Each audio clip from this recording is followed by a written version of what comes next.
Bonjour, allons ensemble au dévotionnel d'aujourd'hui. Celui qui observe le vent ne sèmera pas, et celui qui regarde les nuages ne moissonnera pas. Ecclésiaste 11h04. Quelqu'un a dit un jour que rien n'est aussi nôtre que nos rêves.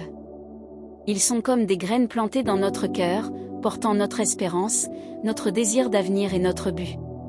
Lorsque nous sommes alignés avec la volonté de Dieu le Père, ces rêves deviennent encore plus réels, car c'est lui qui les plante en nous, selon le dessein qu'il a pour notre vie ici sur Terre. Mais le chemin entre rêver et réaliser n'est pas facile. Souvent, nous faisons face à des difficultés qui nous font douter, perdre courage, voire abandonner. Combien de fois vous êtes-vous senti fatigué, perdu ou sans force pour continuer? Combien de fois le chemin est-il devenu trop ardu, et vous avez pensé à abandonner ce qui un jour vous avait tant apporté de joie et d'espoir? Il est naturel de se sentir ainsi, mais ce que Dieu veut nous montrer, c'est qu'il est expert pour sauver les cœurs. Il ne permet pas que nos rêves meurent, à moins que quelque chose de plus grand ne soit en préparation.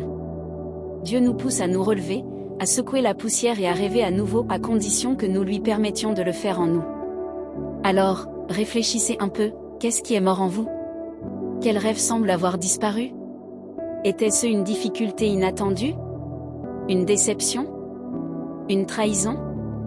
Quelque chose qui s'est passé complètement différemment de ce que vous aviez prévu?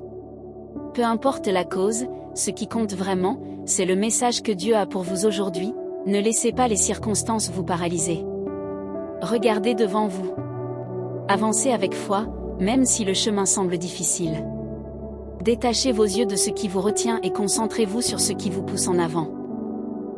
La foi nous permet de voir au-delà du présent, au-delà des problèmes, au-delà de la peur. Ce n'est pas le moment d'abandonner.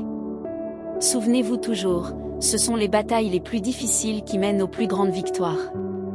Ne placez pas votre espoir dans votre force ou capacité, car nous sommes humains, limités et faillibles. Au contraire, jetez-vous aux pieds du Seigneur avec confiance. Remettez-lui vos rêves, vos plans et vos frustrations, et vous verrez que Dieu fera bien plus que ce que vous pourriez imaginer ou planifier.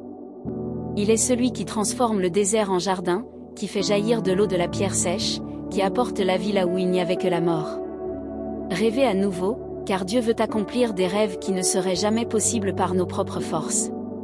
Réfléchissez Y. Phrase du jour. Il y aura toujours une récompense pour ceux qui ne cessent jamais de rêver. Si vous avez aimé cette dévotion, suivez notre chaîne et priez chaque jour avec nous. Un grand câlin, et à demain.